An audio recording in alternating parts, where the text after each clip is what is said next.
Welcome, I am सोम सिंह। स्वागत है आपका इंडस रेंजर्स में। आज का जो टॉपिक है यूपीएसआई के लिए या फिर किसी भी कॉम्पिटिटिव एग्जाम के लिए बहुत इंपॉर्टेंट है, क्योंकि ये जो टॉपिक है आज की टॉपिक है गांधी इरा यानी गांधी युग, और इसी टॉपिक के बारे में हम लोग आज बात करने वाले हैं। तो सर शुरू करते हैं हम लोग। दरअसल बात है कि हम लोग सर आज गांधी के जो चैप्टर पढ़ने वाले हैं वो बहुत ही इंपॉर्टेंट है, और यही है, मैं लिख दे रहा हूँ, ये गांधी युग है। सबसे पहला क्वेश्चन ये होता है कि गांधी युग कब से कब चलता है। तो सर किताब में ना कई क्वेश्चन दिए होते हैं कि गांधी युग जो होता है वो 1950 यानी 1915 से लेके 1947 तक, या फिर दूसरा देता है 1919 से लेके 1947 तक। तो इसमें आयोग कौन सा सही मानता है? तो इसमें जो हम लोगों का जो सही होता है वो होता है 1990 से लेके यानी 1919 से लेके 1947 तक। ये मेरा क्या मानता है, आयोग इसको सही मानता है। तो इसको हम लोग फिर से अब शुरू करते हैं, देखते हैं क्या होता है, कैसे होता है, कब आए थे गांधी जी, तो इसके बारे में चर्चा करेंगे हम लोग। सर दरअसल बात है कि पहले तो गांधी का बायोडाटा समझ लें, गांधी हैं क्या। तो गांधी का पूरा नाम है मोहनदास करमचंद गांधी। इनका जो जन्म हुआ था वो हुआ था 2 अक्टूबर 1869 को पोरबंदर गुजरात में। गांव का नाम है काठियावाड़ा, यहाँ पे उनका जन्म हुआ था। इनके जो पिताजी थे, इनके पिता का नाम था करमचंद गांधी, ठीक है, और दादा का नाम था इनके उत्तमचंद गांधी। सर गांधी क्या थे कि वो शुरू से ही एक रॉयल फैमिली से बिलोंग करते थे, तो ज़्यादा वो पढ़ाई में इंटरेस्टेड नहीं थे। अगर वो बैरिस्टर की पढ़ाई पढ़ने के लिए वो इंग्लैंड गए थे, बैरिस्टर की पढ़ाई पढ़ने के लिए वो इंग्लैंड गए थे। पढ़ाई में मन न लगने की वजह से वो इंग्लैंड से क्या होते हैं, फिर वह इंडिया चले आते हैं। लेकिन एक गुजरात में एक व्यक्ति थे जिनका नाम था उमर अब्दुल्ला। उमर अब्दुल्ला जो थे वो साउथ अफ्रीका के क्या थे, व्यक्ति थे, जो कि एक व्यापारी थे, ठीक है, थे भारतीय मूल के, लेकिन साउथ अफ्रीका में रहते थे। और वो क्या करते थे, वो व्यापार करते थे। वो किसी काम से भारत आए हुए थे, तभी उनकी नज़र गांधी पे पड़ती है, और गांधी से कहते हैं कि गांधी जी क्या आप मेरा केस लड़ोगे। तो बात होती है 1892 में, और गांधी जो होते हैं 1893 में वो साउथ अफ्रीका चले जाते हैं। फिर इसके बाद क्या होता है कि गांधी साउथ अफ्रीका में 22 सालों तक रहते हैं, और वहां पे क्या करते हैं, कई मूवमेंट करते हैं जो कि सफल भी होते हैं। फिर क्वेश्चन जो पूछता है एग्जाम में, कई बार पूछता है कि गांधी भारत में पहली बार कब आते हैं। तो गांधी भारत में पहली बार 1915 में आते हैं। मींस इसका कहने का मतलब है कि पहली बार का क्या मतलब है इंडिया में पहली बार का क्या मतलब कि गांधी पहली बार कब आए थे। सपोज दैट एक एग्जांपल हम लोग लेते हैं। मान लीजिए कि मैं जो हूँ वो आर्मी में हूँ, मैं बॉर्डर पे हूँ, लेकिन जब छुट्टी होता है तो फिर मैं आता हूँ घर पे, फिर मैं जाता हूँ, आता हूँ, जाता हूँ। लेकिन जब मैं रिटायर हो जाता हूँ तो मैं पूरी तरीके से तो घर पे आ जाता हूँ। यही है, गांधी जो थे वो साउथ अफ्रीका को छोड़ के, हमेशा के लिए छोड़ के 1915 में पहली बार भारत में आ गए। कॉन्सेप्ट क्लियर है? ओके, देखते हैं आगे। फिर से सुनिएगा सर। गांधी भारत में पहली बार कब आते हैं? तो गांधी भारत में पहली बार 1915 में आते हैं। कहाँ से आते हैं? साउथ अफ्रीका से आते हैं। कितने साल बाद आते हैं? 22 साल बाद आते हैं। किस तारीख को आते हैं? 9 जनवरी को आते हैं। कहाँ पे आते हैं? तो बम्बई में आते हैं। किस चीज़ से आते हैं? तो पानी की जहाज से आते हैं। किस चीज़ से आते हैं? पानी की जहाज से आते हैं। एक बार फिर से मैं देख लूँ कि गांधी भारत में पहली बार कब आते हैं। तो गांधी भारत में पहली बार 1915 में आते हैं। कहाँ से आते हैं? तो साउथ अफ्रीका से आते हैं। कितने साल बाद आते हैं? तो 22 साल बाद आते हैं। किस तारीख को आते हैं? तो 9 जनवरी को आते हैं। किस जगह पे आते हैं? बम्बई में आते हैं। और किस चीज़ से आते हैं? तो पानी की जहाज से आते हैं। आई बात समझ में? अच्छा, ये 1915 में तो गांधी जी आते हैं। अब इसके बाद देखते हैं 1916 में क्या हुआ था। ध्यान से सुनिएगा सर। 1960 में यानी 1916 में गांधी जी के द्वारा साबरमती आश्रम की स्थापना की जाती है। किसकी स्थापना की जाती है? तो साबरमती आश्रम की स्थापना की जाती है। अब क्वेश्चन ये पूछेगा कि साबरमती आश्रम है कहाँ? तो जो साबरमती आश्रम है वो कहाँ है? वो है अहमदाबाद में। कहाँ है? अहमदाबाद में। और अहमदा कहाँ पड़ता है? तो अहमदा जो पड़ता है वो गुजरात में है। अब क्वेश्चन पूछेगा क्या कि गांधी द्वारा भारत में या फिर गांधी द्वारा अच्छा साबरमती आश्रम की स्थापना किसने की थी? तो साबरमती आश्रम की स्थापना गांधी ने की थी। किस ईयर में की थी? तो 1960 यानी 1916 में की थी। कहाँ की थी? अहमदाबाद में की थी। और अहमदाबाद कहाँ पड़ता है? गुजरात। सर एक गुजरात से क्वेश्चन है, जो गुजरात है ना वो नर्मदा नदी के किनारे स्थित है। गुजरात जो है वो नर्मदा नदी के किनारे स्थित है। नर्मदा नदी जो होती है वो अमरकंटक के पहाड़ी से निकलती है। नर्मदा नदी जो है वो अमरकंटक के पहाड़ी से निकलती है और अमरकंटक की पहाड़ी जो है वो एमपी में है। अमरकंटक के पहाड़ी से दो नदी निकलते हैं, एक होता है नर्मदा और दूसरा होता है सोन। एक होता है नर्मदा, दूसरा होता है सोन। सोन जो होता है वो गंगा में जाके पटना में मिलता है, जबकि जो नर्मदा है वो कहाँ? वो गुजरात होते हुए, ठीक है, वो क्या होती है? नर्मदा जो होती है वो गुजरात के रास्ते बहती है। आई बात समझ में? एक ही पहाड़ी से दो नदियाँ निकलती हैं, नर्मदा और सोन। नर्मदा जो है वो गुजरात नदी मतलब गुजरात के क्या है? किनारे है, ठीक है, नर्मदा है, गुजरात किनारे स्थित है। बाकी सब साबरमती आश्रम 1916 में है। क्लियर है? फिर से एक बार रिकॉल कर लेते हैं। गांधी के द्वारा साबरमती आश्रम की स्थापना किस ईयर में की गई थी? तो 1916 में की गई थी। कहाँ की गई थी? अहमदाबाद में की गई थी। अहमदाबाद कहाँ पड़ता है? गुजरात में पड़ता है। गुजरात किस नदी के किनारे स्थित है? नर्मदा नदी के किनारे स्थित है। नर्मदा नदी कहाँ से निकलती है? तो ये अमरकंटक के पहाड़ी से निकलती है। अमरकंटक की पहाड़ी कहाँ है? तो ये मध्य प्रदेश में है। अमरकंटक के पहाड़ी से दो नदी निकलती हैं, एक है नर्मदा, दूसरा है सोन। सोन जो होती है वो गंगा में जाके पटना में मिल जाती है। ठीक है, क्लियर है? अब आगे आते हैं।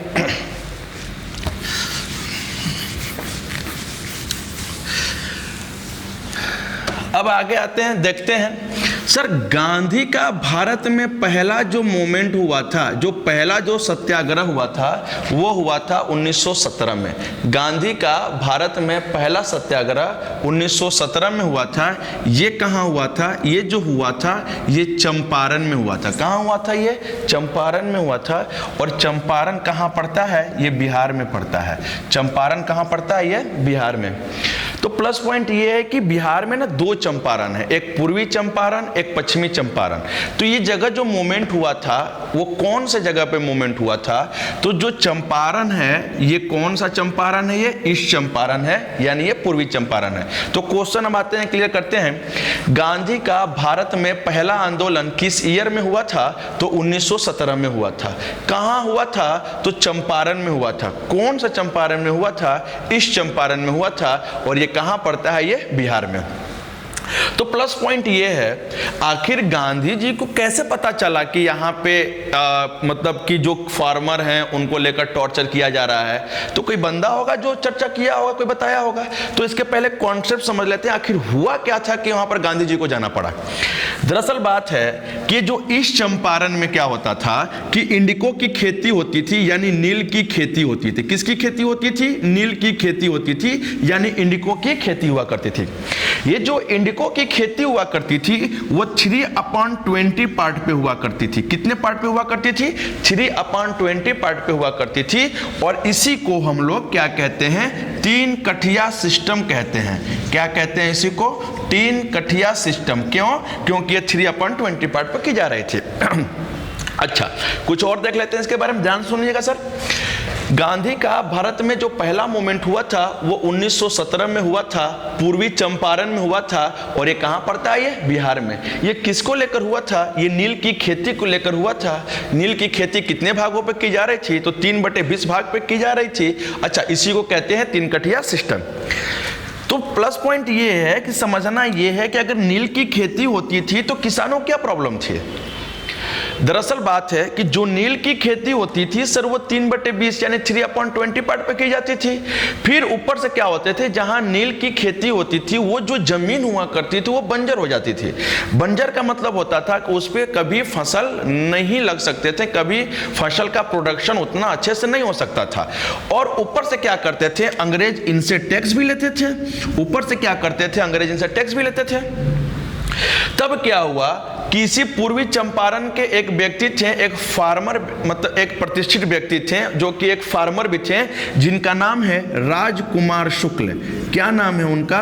राजकुमार शुक्ल, राजकुमार शुक्ला या फिर राजकुमार शुक्ल या फिर रामचंद्र शुक्ल, दोनों व्यक्ति एक ही हैं, लेकिन कभी कभी एग्जाम में दोनों नाम भी दे देता है, दोनों में से कोई एक नाम देगा। तो ध्यान से सुनिएगा, राजकुमार शुक्ल या फिर रामचंद्र शुक्ल नाम का व्यक्ति जो थे वो गांधी जी के बारे में जानते थे कि गांधी जी जितने भी साउथ अफ्रीका में आंदोलन किए हैं सब के सब क्या हुए हैं, वो सफल हुए हैं, मैक्सिमम सफल हुए हैं। तो ये जो राजकुमार शुक्ल या फिर रामचंद्र शुक्ल है ना, वो गांधी जी से मिलने जाते हैं 1916 में। तो गांधी जी 1916 में जब मिलने जाते हैं तो गांधी जी कहीं ना कहीं तो होंगे। तो उस समय जो गांधी जी थे वो कहाँ थे, वो लखनऊ में थे। कहाँ थे, लखनऊ में। तो दिमाग में ये आएगा कि आखिर लखनऊ में क्या कर रहे थे, तो सर सुन लेते हैं लखनऊ में क्या कर रहे थे। क्योंकि उस समय जो लखनऊ का अधिवेशन हो रहा था 1916 में, यानी जो कांग्रेस का जो अधिवेशन था, जो कांग्रेस का अधिवेशन उस समय 1916 में लखनऊ में भी हो रहा था। और इसके जो कांग्रेस के जो अध्यक्ष थे, यानी कांग्रेस के जो प्रेसिडेंट थे, उनका नाम था ठीक है, उनका क्या नाम था, उनका नाम था अंबिका चरण मजमूदार। क्या नाम था उनका, अंबिका चरण मजमूदार। अब ध्यान से सुनिएगा, इसी कांग्रेस के अधिवेशन में या फिर जो कांग्रेस का अधिवेशन जो हुआ था वो उस समय हुआ था 1916 में लखनऊ में। और उस समय लखनऊ के अधिवेशन में जो कांग्रेस के जो अध्यक्ष थे वो थे अंबिका चरण मजमूदार। गांधी जो थे वो अच्छी तरह से जानते थे, ठीक है, कि ये जो मिलेंगे, भारत में आएंगे, भारत में क्या करेंगे, हम लोग आंदोलन शुरू करेंगे। लेकिन ये जो राजकुमार शुक्ल थे वो गांधी को अच्छी तरीके से जानते थे कि जो गांधी हैं वो कुछ ना कुछ यूनिक है, कुछ ना कुछ अलग है। तो ये जो व्यक्ति थे राजकुमार शुक्ल, जो कि बिहार के या पूर्वी चंपारण के प्रतिष्ठित जमींदार भी थे, एक किसान भी थे, और यहीं जाकर गांधी जी से मिलने कहाँ जाते हैं 1916 में, कहाँ पे, लखनऊ के अधिवेशन में। और उस समय जो लखनऊ का जो अधिवेशन के जो कांग्रेस के अध्यक्ष थे उनका नाम था अंबिका चरण मजमूदार। राजकुमार शुक्ल या फिर रामचंद्र शुक्ल जितने भी पूर्वी चंपारण में जो घटना हुई थी किसानों के साथ, वो जाके सब के सब किसको बता दी, गांधी को बता दिए। और जब गांधी को बता दिए तो बात होती है 1916 में, लेकिन गांधी 1917 में क्या होते हैं, चंपारण पे आते हैं। और जब ये चंपारण पे आते हैं और देखते हैं कि हाँ यार यहाँ पे तो बहुत ज्यादा प्रॉब्लम है, तो यहाँ पर आने के बाद सर यहाँ पर क्या करते हैं, ये मूवमेंट या फिर आंदोलन करना शुरू कर देते हैं। और ये गांधी का भारत में क्या होता है, पहला मूवमेंट क्या होता है, सफल होता है। पहला मूवमेंट क्या होता है, ये सफल होता है। तो एक बार इसको हम लोग फिर से ट्राई कर लेते हैं, देखते हैं सर कैसे क्वेश्चन पूछेगा, ध्यान से सुनेगा सर। क्वेश्चन पूछता है गांधी का भारत में पहला आंदोलन किस ईयर में हुआ था, तो 1917 में हुआ था।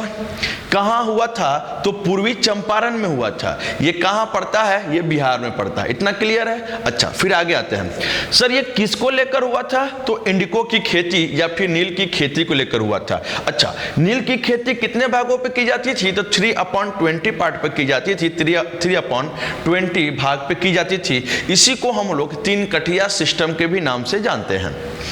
अब यह है कि कौन व्यक्ति गांधी को बुलाकर लेकर आए, तो राजकुमार शुक्ल या फिर रामचंद्र शुक्ल गांधी को बुलाकर लेकर आते हैं। तो गांधी उस समय कहां थे, तो गांधी उस समय लखनऊ में थे। लखनऊ में उस समय क्या हो रहा था, तो लखनऊ में कांग्रेस का अधिवेशन हो रहा था। और जो कांग्रेस का जो अधिवेशन था वो लखनऊ अधिवेशन के भी नाम से, लखनऊ में हो रहा था, उसी को लखनऊ अधिवेशन भी कहते हैं। और उसके जो कांग्रेस के जो अध्यक्ष हैं उस समय थे अंबिका चरण मजमूदार।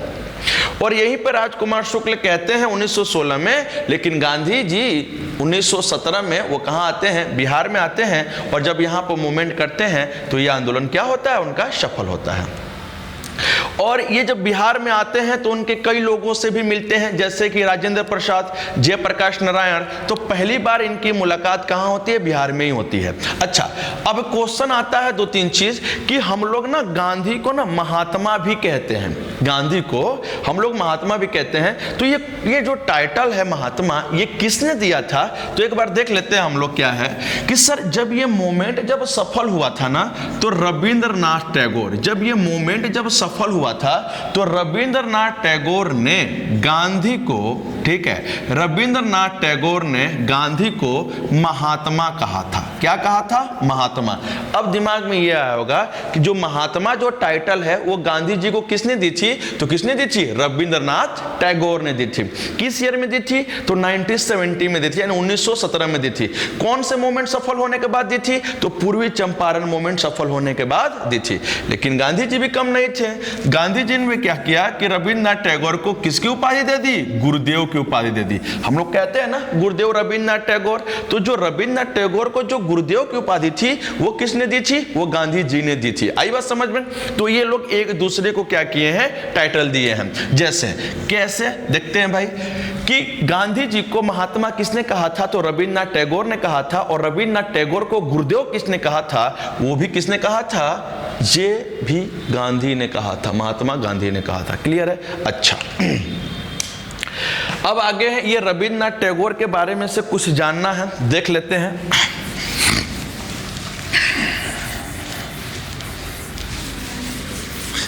सर रविंद्रनाथ टैगोर,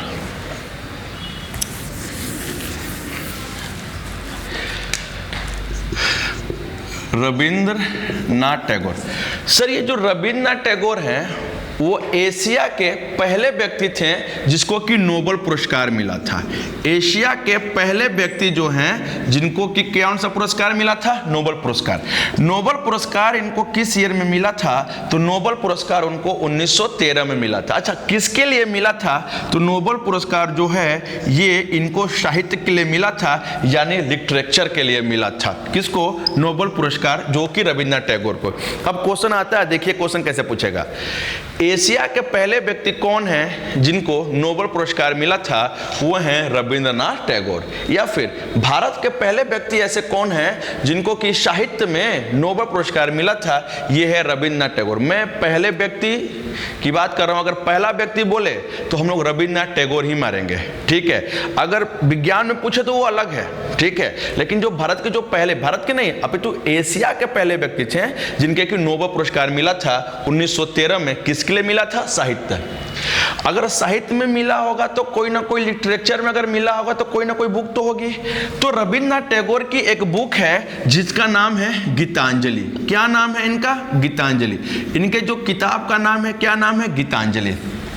और इसी गीतांजलि के लिए, ठीक है, इसी साहित्य के लिए रविंद्रनाथ टैगोर को 1913 में नोबेल पुरस्कार मिला था। अच्छा, इसी गीतांजलि से ही हम लोगों का राष्ट्रीय गान लिया गया है। जैसे जन गण मन जो है वो राष्ट्रीय गान किस किताब से ली गई है? ये गीतांजलि से भी ली गई है। ये एनडीए का क्वेश्चन है। ये एनडीए 2019 में क्वेश्चन पूछा था कि जो राष्ट्रीय गान है उसके कितने पार्ट होते हैं? तो जो राष्ट्रीय गान होते हैं उसके पूरे 4 पार्ट होते हैं। कितने पार्ट होते हैं? 4 पार्ट। हम लोग कितने पार्ट गाते हैं? तो हम लोग 1 पार्ट गाते हैं। हम लोग उसका सिर्फ और सिर्फ पहला पार्ट गाते हैं। ये जो नेशनल सॉन्ग है, सॉरी, ये जो नेशनल एंथम है, नेशनल एंथम कितने सेकेंड में गाई जाती है? तो मैक्सिमम 52 सेकेंड में, और मिनिमम जो है वो 20 सेकेंड में गाई जाती है। मैक्सिमम 52 सेकेंड में और मिनिमम 20 सेकेंड में गाई जाती है। ये तो सबको पता होगा। अच्छा, 2-3 चीज और जान लेते हैं इनके बारे में कि सर ये जो गीतांजलि तो है ये है। अब आते हैं, क्वेश्चन ये पूछता है कई बार यूपीएसआई में, एनडीए में, एयरफोर्स में, जिसमें मतलब जीके जो आते हैं उसमें ये क्वेश्चन कई बार पूछा गया है। क्वेश्चन क्या है कि नेशनल एंथम को इंडिया में पहली बार किस ईयर में गाया गया? बहुत इंपॉर्टेंट क्वेश्चन है ये कि भारत का जो राष्ट्रीय गान है यानी जो नेशनल एंथम है वो पहली बार इंडिया में कब गाया गया था? तो देख लीजिएगा सर, नेशनल सॉन्ग जो है वो पहली बार इंडिया में 1911 में गाया गया था। कब गाया गया था? 1911 में गाया गया था। तो भाई गाया गया होगा तो इसका किस्सा क्या है थोड़ा ध्यान से सुन लेती है। हम लोग ओरली बात कर लेते हैं, सुनेगा। दरअसल बात थी कि 1905 में ना बंगाल का डिवीजन हुआ था, बंगाल का विभाजन हुआ था 1905 में। जब 1905 में जब बंगाल का विभाजन हुआ था, ठीक है, मैं यह लिख दे रहा हूं कि 1905 में किसका विभाजन हुआ था? तो बंगाल का विभाजन हुआ था 1905 में। ये जो विभाजन था वो 1911 में रोका गया। कैसे रोका गया सुन लीजिए सर। इंग्लैंड के राजकुमार थे जिनका नाम था जॉर्ज फिफ्थ। क्या नाम था? George fifth. हिंदी में कहते हैं जॉर्ज पंचम और इंग्लिश में कहते हैं जॉर्ज फिफ्थ। ये इंग्लैंड के राजकुमार थे जो कि इंडिया में आए हुए थे घूमने के लिए। तो इनके स्वागत में ना दिल्ली दरबार भी आयोजित की गई थी। जो दिल्ली दरबार जो थी इनके स्वागत में वो थर्ड थी, यानी इससे पहले 2 दिल्ली दरबार लग चुके थे। ये जब आए थे तो इनके स्वागत में दिल्ली दरबार लगाई गई थी और जो दिल्ली दरबार था वो तीसरा था। भाई ये इंग्लैंड के राजकुमार थे। जब दिल्ली दरबार जब लगता है तो क्या होता है कि इनके सम्मान में, ठीक है, इनके सम्मान में 1911 में ही पहली बार जन गण मन अधिनायक गाया गया था। आई बात समझ में?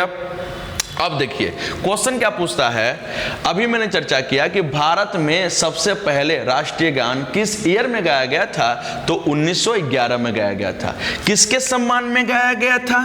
तो जॉर्ज फिफ्थ के सम्मान में गाया गया था। किसके सम्मान में गाया गया था? तो जॉर्ज फिफ्थ यानी जॉर्ज पंचम के सम्मान में गाया गया था। आई बात समझ में? ये जो जन गण मन है वो किस किताब से ली गई थी? तो ये गीतांजलि से ली गई थी। गीतांजलि के राइटर कौन है? तो रविन्द्रनाथ टैगोर। और एक इसी साहित्य के लिए यानी लिटरेचर के लिए 1913 में रविन्द्रनाथ टैगोर को क्या होता है कि भारत का इनको नोबेल पुरस्कार मिलता है। और भारत में पाने वाले नोबेल पुरस्कार ये क्या थे? पहले व्यक्ति थे। अच्छा ये तो हो गया। अच्छा ये तो भारत का नोबेल पुरस्कार हो गया ना, ये तो नोबेल पुरस्कार हो गया ना, ठीक है। अब क्वेश्चन पूछता है कि भारत का नोबेल पुरस्कार किसे कहते हैं? भारत का नोबेल पुरस्कार किसे कहते हैं? तो भारत का जो नोबेल पुरस्कार है वो कहते हैं उसको रमन मैग्सेस पुरस्कार। ठीक है, क्या बोलते हैं हम लोग? रमन मैग्सेस पुरस्कार। ठीक है, रमन मैग्सेस पुरस्कार। रमन मैग्सेस पुरस्कार ये क्या है? ये भारत का या फिर एशिया का नोबेल पुरस्कार इसे कहते हैं। ठीक है, रमन मैग्सेस पुरस्कार को हम लोग एशिया का नोबेल पुरस्कार कहते हैं। ये है क्या? तो ध्यान सुनिएगा, ये जो रमन मैग्सेस है ना वो फिलीपींस के राष्ट्रपति हुआ करते थे। ये फिलीपींस के क्या थे? राष्ट्रपति थे। और इनके ही सम्मान में रमन मैग्सेस पुरस्कार दिया जाता है जो कि एशिया का नोबेल पुरस्कार कहते हैं। अच्छा फिलीपींस से 2-3 क्वेश्चन आ गया। फिलीपींस की जो कैपिटल है वो क्या है? मनीला है। फिलीपींस की कैपिटल क्या है? मनीला। और मनीला में क्या है? मनीला में अंतर्राष्ट्रीय चावल अनुसंधान केंद्र है, यानी इंटरनेशनल चावल अनुसंधान केंद्र कहाँ है? मनीला में है। अच्छा अब क्वेश्चन ये हो गया, जब अंतर्राष्ट्रीय चावल अनुसंधान केंद्र मनीला में है तो भारत में चावल अनुसंधान केंद्र कहाँ है? तो भारत में चावल अनुसंधान केंद्र कटक में है। और कटक कहाँ पड़ता है? ये उड़ीसा में पड़ता है। ठीक है, अब क्वेश्चन ये आ गया, रमन मैग्सेस पुरस्कार पाने वाले भारत के जो पहले व्यक्ति थे वो कौन थे? विनोबा भावे। वो कौन थे? विनोबा भावे। ठीक है, विनोबा भावे जो थे वो रमन मैग्सेस पुरस्कार पाने वाले व्यक्ति थे। अच्छा पहले ये एशिया के व्यक्ति थे जिनको कि रमन मैग्सेस पुरस्कार मिला था। और ये तो रमन मैग्सेस पुरस्कार है जो कि भारत का नहीं, भारत का तो ये है, ये एशिया का नोबेल पुरस्कार है। और नोबेल पुरस्कार पाने वाले भी पहले भारतीय रविन्द्रनाथ टैगोर ही थे जो कि 1913 में मिला था। अच्छा ये जो रमन मैग्सेस पुरस्कार अभी हाल ही में किसने पाया था? ये 2019 में रमन मैग्सेस जो पुरस्कार है वो एक पत्रकार हैं जिनका नाम है रवीश कुमार। रवीश कुमार को रमन मैग्सेस पुरस्कार से सम्मानित किया गया था। आई बात समझ में? तो ये चीज पूरी की पूरी चीज रही। ठीक है, तो ये हर एक एग्जाम में क्वेश्चन ऐसे पूछता है। अब आते हैं थोड़ा सा आगे देख लेते हैं हम लोग। ये हो गया, एक बार फिर से रिवीजन कर लेते हैं क्या क्या पढ़े हम लोगों ने। अच्छा देख लेते हैं सर। क्वेश्चन है कि गांधी जी का भारत में पहला आंदोलन किस ईयर में हुआ था? तो 1917 में हुआ था। अच्छा एक बार फिर से हम रिकॉल कर लेते हैं कब कैसे आते हैं, ध्यान से सुनिएगा सर। गांधी जी का भारत में पहली बार आगमन किस ईयर में होता है? तो 1915 में होता है। ये पहली बार का मतलब है कि साउथ अफ्रीका को हमेशा के लिए छोड़ के वो भारत आ जाते हैं। ठीक है, तो कब आते हैं? ये 1915 में आते हैं। अच्छा कहां से आते हैं? तो साउथ अफ्रीका से आते हैं। कितने साल बाद आते हैं? तो 22 साल बाद आते हैं। किस तारीख को आते हैं? तो 9 जनवरी को आते हैं। ठीक है, 9 जनवरी को आते हैं। गांधी जी ने साबरमती आश्रम की स्थापना 1916 में करते हैं। जो साबरमती आश्रम है वो अहमदाबाद में है और अहमदाबाद पड़ता है गुजरात में, और जो गुजरात है वो नर्मदा नदी के किनारे स्थित है। नर्मदा नदी जो है वो अमरकंटक के पहाड़ी मध्य प्रदेश से निकलती है। अमरकंटक के पहाड़ी से दो नदी निकलते हैं, एक नर्मदा है, दूसरा क्या है, सोन है। अब सर जो बहुत ज्यादा इंपॉर्टेंट है, ये गांधी जी का भारत में पहला आंदोलन किस ईयर में हुआ था? तो 1917 में हुआ था। कहां हुआ था? तो पूर्वी चंपारण में हुआ था। पूर्वी चंपारण कहां पड़ता है? ये बिहार में पड़ता है। ये किसको लेकर हुआ था? ये इंडिको की खेती को लेकर हुआ था। कितने पार्ट पे खेती होती थी? तो 3/20 पार्ट पर खेती होती थी। उसको किस नाम से जानते थे? तो उसको हम लोग 3 कठिया के नाम से जानते थे। अच्छा, कौन व्यक्ति गांधी को बुलाकर लेकर आता है? तो राजकुमार शुक्ल या फिर रामचंद्र शुक्ल गांधी को बुलाकर लेकर आते हैं। कहां से लेकर आते हैं? तो लखनऊ से लेकर आते हैं। किस ईयर में मिलते हैं? तो 1916 में मिलते हैं। और जब गांधी जी आते हैं और यहां पे जब मूवमेंट करते हैं तो गांधी जी का पहला मूवमेंट 1917 में क्या होता है? वो सफल होता है, यानी सक्सेस होता है। जब ये मूवमेंट जब सफल होता है तो रविन्द्रनाथ टैगोर ने गांधी जी को महात्मा करके संबोधित किया या फिर महात्मा का टाइटल दिया, और महात्मा गांधी ने रविन्द्रनाथ टैगोर को गुरुदेव कहकर संबोधित किया, यानी गुरुदेव का टाइटल दिया। फिर मैंने चर्चा किया है कि रविन्द्रनाथ टैगोर एशिया के पहले ऐसे व्यक्ति थे जिनको कि नोबेल पुरस्कार मिला था। इनको नोबेल पुरस्कार साहित्य यानी लिटरेचर के लिए मिला था और ये 1913 में इनको मिला था।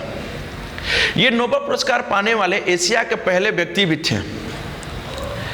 सर रविन्द्रनाथ टैगोर की जो पुस्तक है उसका नाम है गीतांजलि, और गीतांजलि में ही भारत का जो नेशनल एंथम है वो लिया गया है। और भारत का बहुत इंपॉर्टेंट क्वेश्चन है कि भारत का नेशनल एंथम पहली बार कब गाया गया था? तो पहली बार 1911 में गाया गया था। किसके सम्मान में गाया गया था? तो जॉर्ज 5th के सम्मान में गाया गया था। आई बात समझ में? लेकिन ये क्वेश्चन कैसे पूछता है? क्वेश्चन अगर पूछेगा ऐसे कि पहली बार राष्ट्रीय गान किस अधिवेशन में गाया गया था, तो हम लोग सर जी याद रखेंगे कलकत्ता का अधिवेशन में। ठीक है, हम लोग याद रखेंगे क्या? कलकत्ता के अधिवेशन में पहली बार जो राष्ट्रीय गान है वो किस ईयर में गाया गया था? तो 1911 में गाया गया था। किस सेशन में गाया गया था, यानी किस अधिवेशन में गाया गया था? तो ये कलकत्ता के अधिवेशन में गाया गया था। क्लियर है? अगर पूछेगा कि यानी किसके सम्मान में गाया गया था, तो ये जॉर्ज 5th के सम्मान में आ गया। जैसा क्वेश्चन वैसा आंसर। ठीक है, किस अधिवेशन में? कलकत्ता के अधिवेशन में। किसके सम्मान में? तो जॉर्ज 5th के सम्मान में। किस ईयर में गाया गया था? तो 1911 में गाया गया था। अच्छा देखिए, सुनिएगा सब, जब जॉर्ज 5th के सम्मान में जब इतना कुछ गाया गया था तो जॉर्ज 5th तो खुश होगा, और जब जॉर्ज 5th जब खुश होगा तो कुछ ना कुछ तो घोषणा तो करेगा ही करेगा। तो जॉर्ज 5th जो होता है, बहुत इंपॉर्टेंट क्वेश्चन है ये, बहुत इंपॉर्टेंट क्वेश्चन है कि जॉर्ज जो 5th था उसने दो मतलब की घोषणाएं की। ठीक है, पहला घोषणा क्या था? बंगाल विभाजन को रोक दिया गया। ठीक है, क्या रोक दिया गया? बंगाल जो डिवीजन था, बंगाल जो विभाजन था उसको क्या कर दिया गया था? उसको रोक दिया गया था। हुआ कब था? ये 1905 में। सर ये इतना इंपॉर्टेंट नहीं है, इंपॉर्टेंट ये है। अब क्या हुआ था? दूसरी चीज ने घोषणा की थी कि अब इंडिया की कैपिटल, ध्यान से सुनिएगा सर, अब इंडिया की कैपिटल कलकत्ता से क्या हो जाएगी? दिल्ली हो जाएगी। यानी इससे पहले इंडिया की जो कैपिटल थी दिल्ली से पहले वो कहां थी? कलकत्ता में। ये घोषणा कब करते हैं? तो 1911 में करता है कि भारत की जो राजधानी है, जो भारत की जो कैपिटल है वो कलकत्ता से कहां हो जाएगी? दिल्ली। सर ये घोषणा हुआ तो 1911 में, लेकिन क्वेश्चन क्या पूछता है कि भारत की राजधानी दिल्ली कब बनती है? तो 1912 में। लेकिन घोषणा कब होता है? 1911 में, लेकिन बनता कब है? 1912 में। समझ में आ गया होगा। तो आज के लिए बस इतना ही, फिर मिलते हैं हम लोग अगले क्लास में। महादेव।